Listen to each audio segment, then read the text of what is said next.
Hello and welcome to MPB's At Issue, where we discuss and debate legislation, law, policy, and politics in Mississippi. I'm Wilson Stribling. On Wednesday, the United States Supreme Court ruled 6-3 in the case of Louisiana versus Callais, striking down Louisiana's congressional map, ruling that race should not have been a factor in redrawing that state's congressional districts. The implications of the Callais decision are sweeping, particularly in states like Mississippi, where the 1965 Voting Rights Act has been instrumental in creating majority-minority districts. With key provisions of that act now apparently removed, Republican leaders are pressing for change. Governor Tate Reeves has already called for a special session of the legislature to redraw Mississippi's Supreme Court districts. Members of the Mississippi Legislative Black Caucus are already gearing up for a fight over voting rights. They're planning to hold town hall meetings to build support for their next legislative push.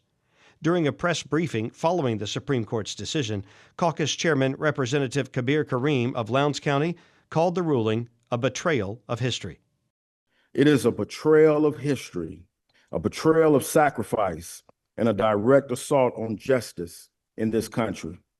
Let's be clear, the United States Supreme Court has weakened one of the last remaining guardrails protecting Black political power in America, the Voting Rights Act. Senate Minority Leader Derek Simmons of Greenville says they are renewing their push for a state law to reestablish many of the federal voting rights protections nullified or weakened by the court. He says for them to back away now would dishonor the people who fought for Black political power in Mississippi. We are already facing questions about whether our maps fully comply with the Voting Rights Act.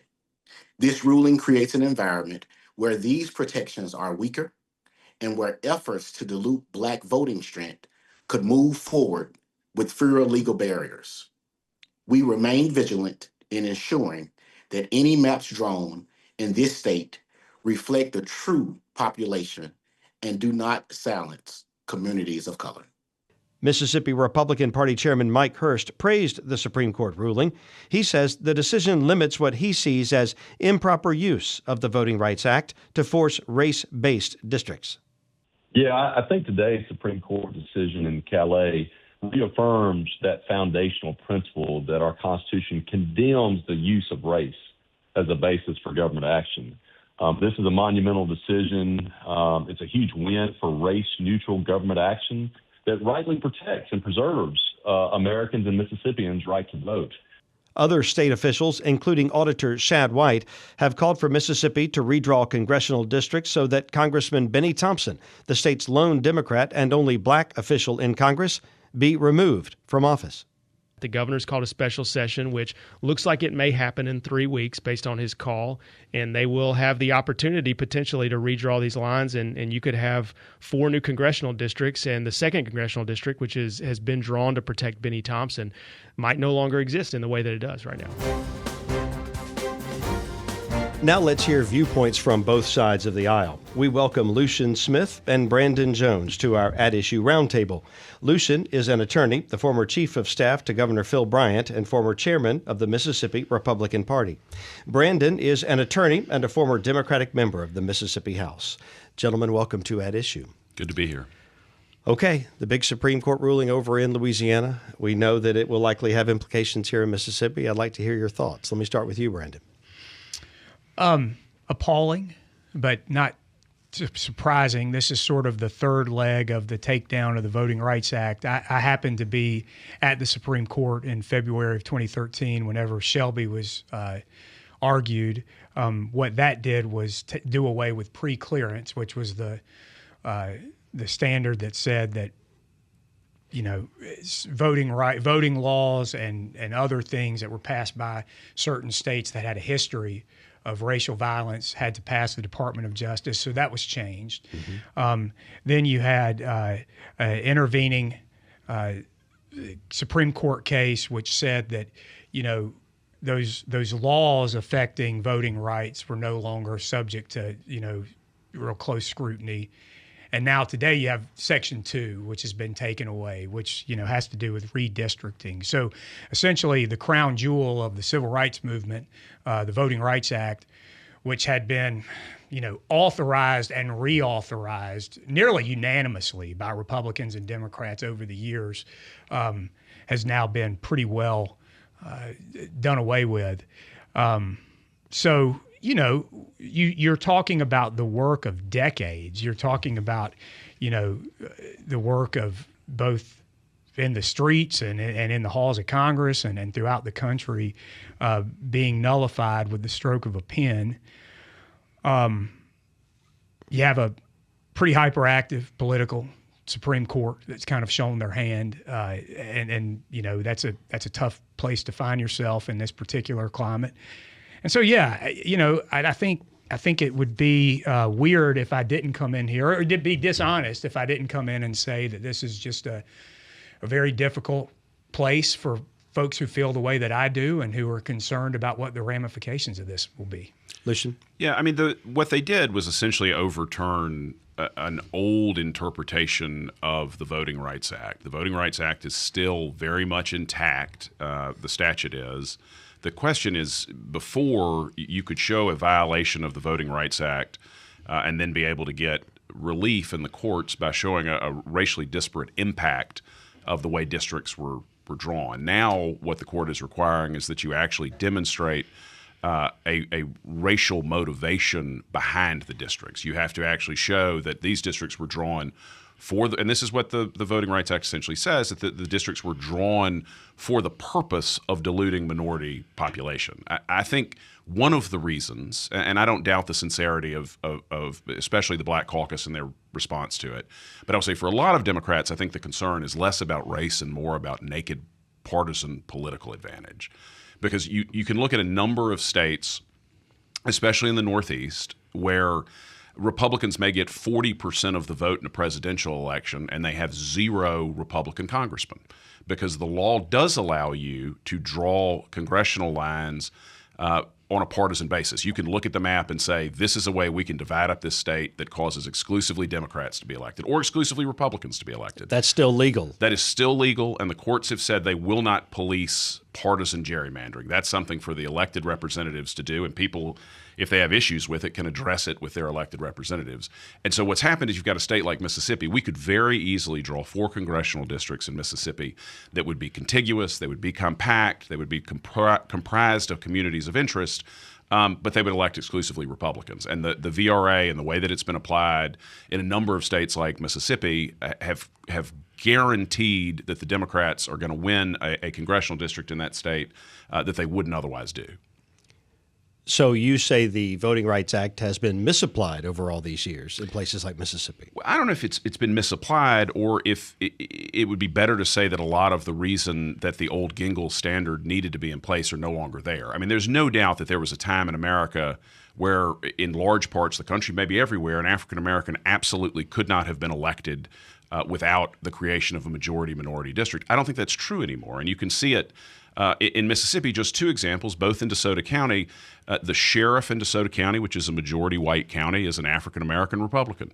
Rodney Hall is a young member of the legislature, an African-American who won a majority white district, again, as a Republican. I think the concern that Democrats have is that they're going to lose seats and that we're going to keep electing sharp, young African-Americans on the Republican ticket, and it may break their stranglehold on black voters in this country. Brandon, what's your reaction to that?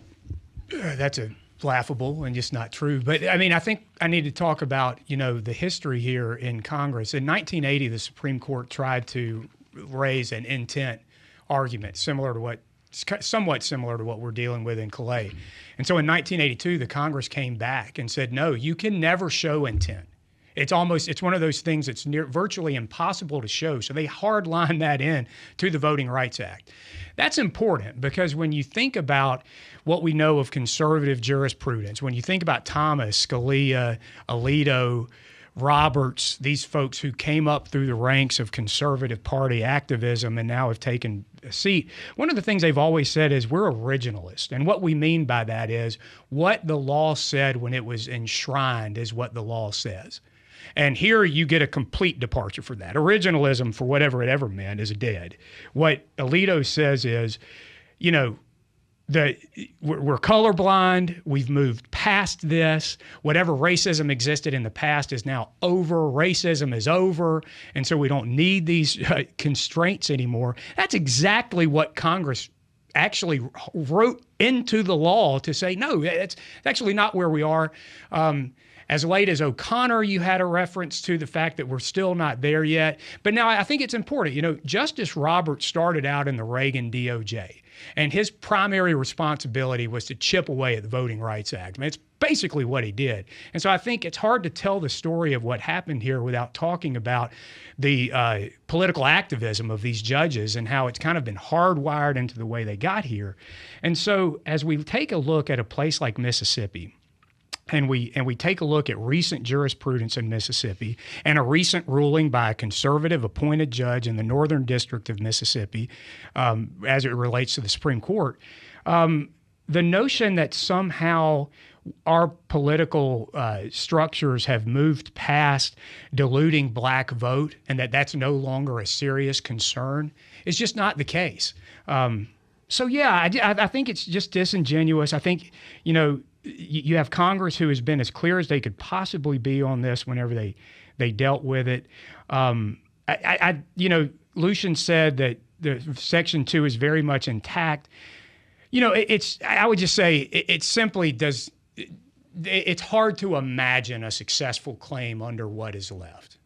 It's very hard to imagine a successful claim. And as Kagan wrote in the dissent, on the majority's view, a rule diluting minority votes, even making them count for nothing, poses no problem if motivated by non-racial factors. So a state now has free rein to use traditional districting factors, even when they minimize or cancel out minority votes.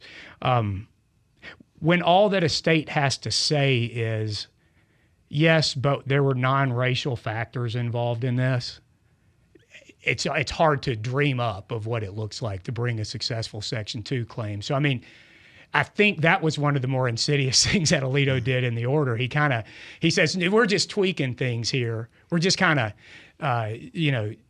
doing a little bit of tightening. Actually, this is seismic. It's an earthquake in that it undoes the Voting Rights Act. Lucian, some Democrats have predicted that this Supreme Court opinion has paved the way for the largest ever drop in black representation in Congress. Does that concern you? Well, I'm not sure that's going to happen. And what I would hope would happen, if I were still chairman of the party, and I imagine Chairman Hurst is thinking this, or if I were chairman of the RNC, it'd be what I'd do. Yes, you're going to redraw. I think it's highly likely Florida's already started doing it. I think it's highly likely Mississippi does it. You're going to end up where it's possible to draw more Republican districts. But what I would do is go into some of those districts. I'm going to go back to Rodney Hall. I would go into some of those districts and find sharp, very conservative African Americans who are electable. And I'll just use Rodney again as an example. If I were chairman of the party right now, I would go to Rodney after these things get redistricted. I would say, you're going to run for Congress and we're going to support you. Are you willing to do it? And I would do everything in my power to clear the field, which you can't legally truly clear the field, but I would do everything I could to lay hands on him and make him the nominee. And I hope that's what the RNC is going to do, and have there not be a drop in African-American representation in a meaningful way in the Congress. But there might be a meaningful drop in Democratic representation in the Congress, but have these, elect in some of these districts great young black Republicans, which we've already done in other places in the country. And Brandon, what does this mean for Congressman Benny Thompson, Mississippi's only Democrat in Congress and only African-American in Congress?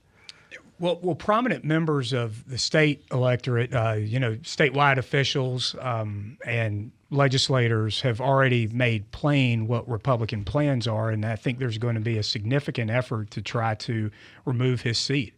I think it'll be as aggressive as could possibly be contemplated. I think the success of that remains open, but I think by the time we get to the special session, you can expect to see Congress included, and I expect that they will be taking aim at Congressman Thompson because that's what they said they would do. We saw next door in Louisiana yesterday the Secretary of State Landry issue an emergency declaration, which is bizarre. But what else do we?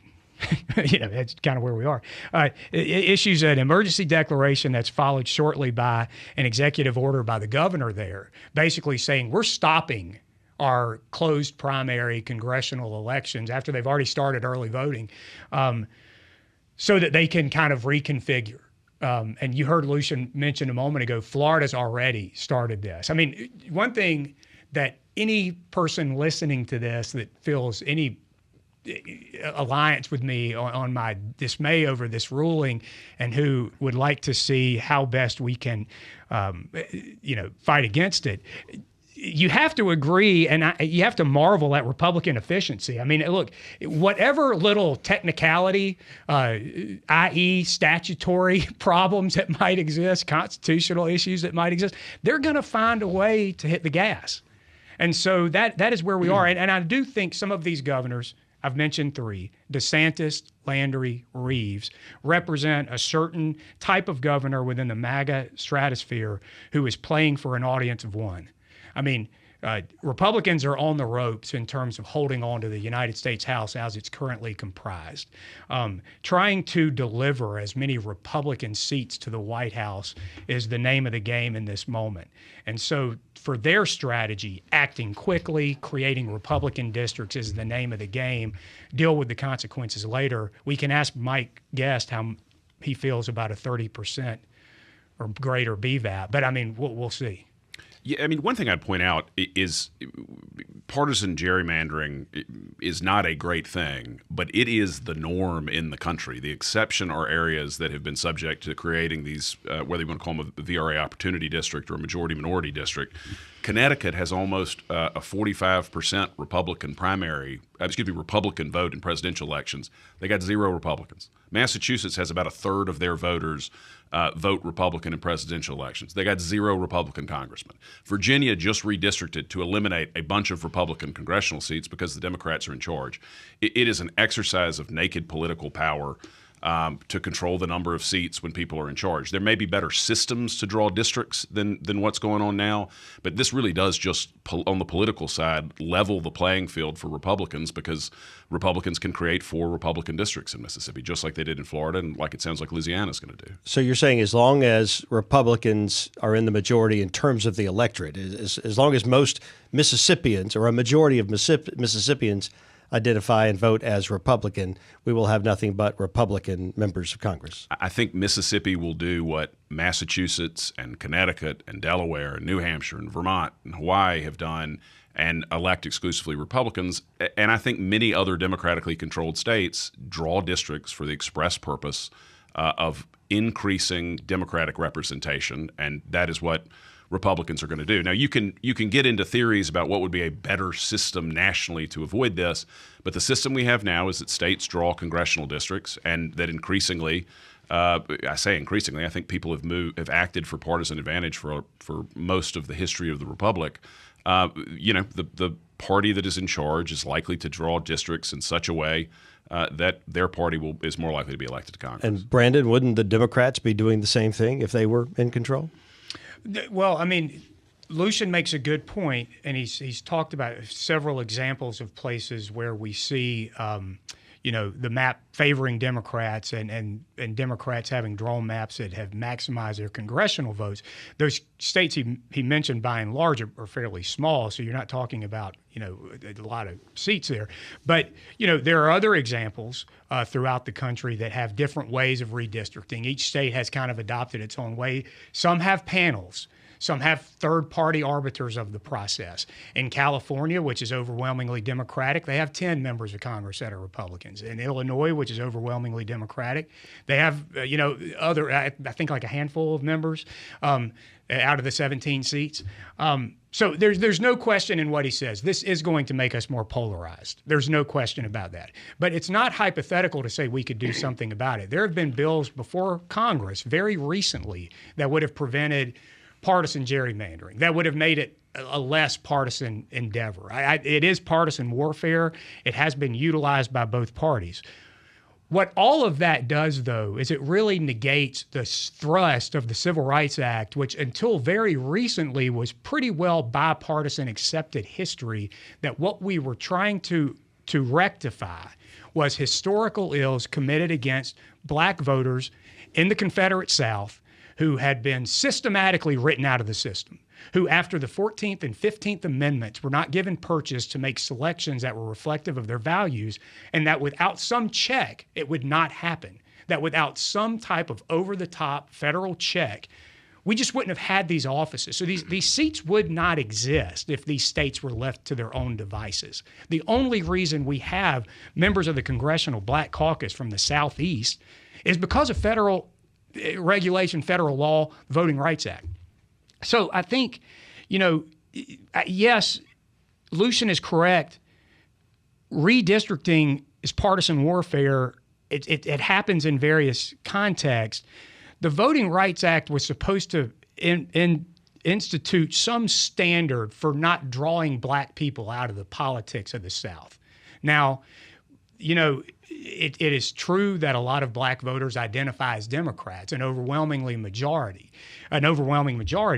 but that's still, all of that stuff kind of diminishes the bedrock foundation of why we have the Voting Rights Act, why we have the 14th and 15th Amendment, and why until very recently the courts and legislatures had understood that and tried to maintain it because, hey, we wanted to keep the guardrails up on that. And look, this idea of a balancing act, I don't know, does it sound to you like balanced and fair for a state that votes 45% Democrat to go from to go from 3 Republican members of Congress and 1 Democratic member of Congress to go 4-0? I mean, you can call that balanced and fair and leveling the playing field all you want, but that meets no standard of fairness. Does it make sense next door in Louisiana, where they're at 40% and where they've recently elected a Democratic governor, to just write those folks out? So, look, there's going to be some semantics at play here.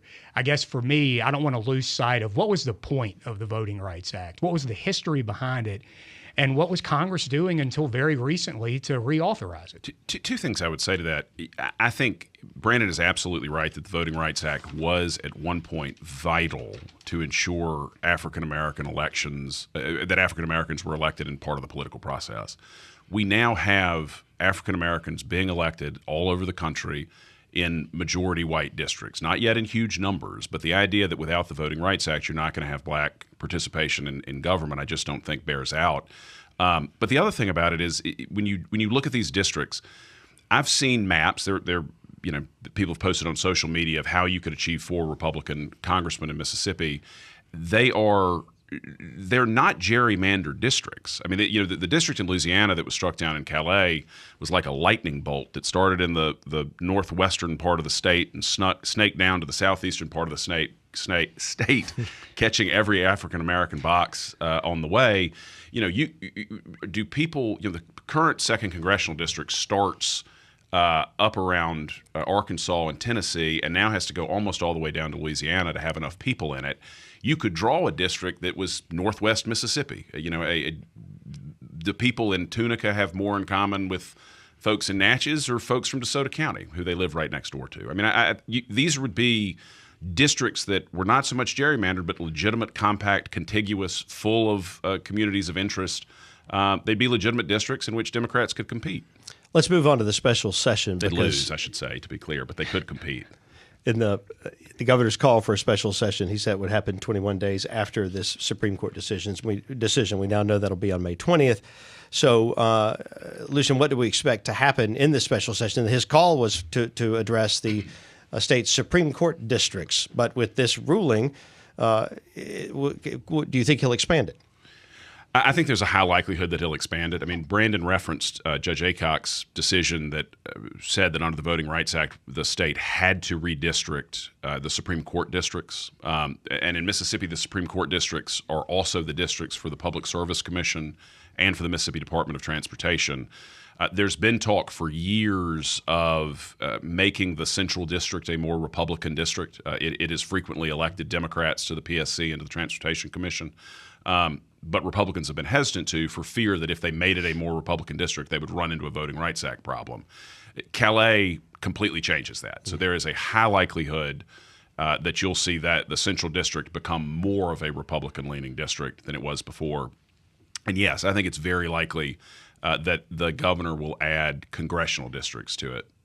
And those would be drawn during this special session, or they would appoint a committee to redraw them? How does that work? I would imagine that they would have the districts already drawn and bring them in a single-day special session. I would be surprised, I don't know this for a fact, I would be surprised if somewhere there is not someone right now working on those maps and negotiating what they would look like. He smiled a little when he said that. Y'all couldn't see that on the radio, but he was, look, the giddiness at this moment. Look, I'm not going to predict what horrors await the citizens of this state. Faithful listeners of this program will note that I think that Tate Reeves is aggressively trying to become MAGA Governor of the Year. And so he's going to do whatever he can possibly do to capitalize on the political moment. And so just imagine whatever could be thrown into this, and I think it's possible. I hope there's restraint. I know that there are Republicans within the legislature cautioning restraint. There are some Republicans who I've spoken with who are part of this process who are talking to their colleagues about unintended consequences. And what does this look like? Like and look, what? Mississippi is different. We have 40% black voting age population. So the creative opportunities for Republican map drawers are not quite as extensive as they might be in some of these places that Lucian has referenced a moment ago. So there's going to, but I haven't found Mississippi Republicans in the current moment to be the most constrained, circumspect political actors. So if you asked me, are the folks who are the most zealous going to win the day, or are the ones who are cautioning constraint? I'm guessing this is a season of zealous. So I'm braced for a very challenging special session that changes the look of this state politically.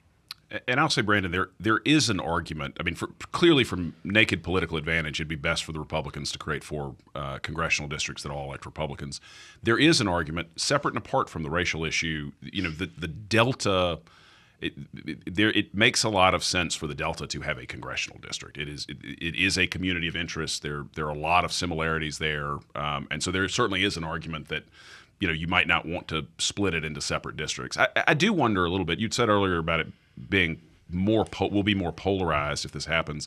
I do wonder what happens if you do divide up the 2nd congressional district and you increase the black voting age population in the other 4 congressional districts. In some sense, I wonder if it doesn't make us less polarized, because there's a motivation for each of those congressmen, and I think they all represent all of their constituents now, but to focus more specifically on the third or so of their district that's African American and make sure they're being fully engaged with that community.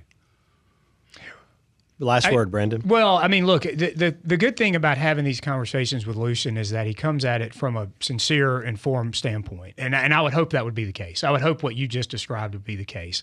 I guess, just a word of thought to Republican line drawers. The guy talking now won a House seat in an 8% BVAP district. So, the farther up those numbers go, the more competitive these things can be.